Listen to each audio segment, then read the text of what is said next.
يا جور تمريره زميله في اتجاه اللاعب متولي، محاولة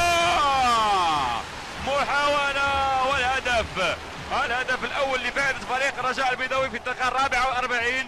قلت نصف محاولة يمكن أن تصنع الفارق في أي لحظة، وهذه هي كرة القدم وهذه تفاعلات الفريق الذي كان أكثر جرأة لم ينجح في الوصول إلى الشباك، والفريق الذي لم يكن في مستواه الموعود فتمكن في نصف فرصة في محاولة واحدة اقتص الكرة على اللاعب يجور في خط الوسط، ثم تمريرة حاسمة في اتجاه اللاعب متولي محسن. هنا التمريرة الحاسمة ومتولي امام الحارس يتمكن من تسجيل هدف السابق. اذا هدف لفائدة فريق الرجاء البيضاوي في شوط اول، يعني ربما للرجاء، وهدف هو الشخصية الثاني في المباراة، ويختبر يعني قوة الحارس عصام بدة لمن ستؤول الغلبة.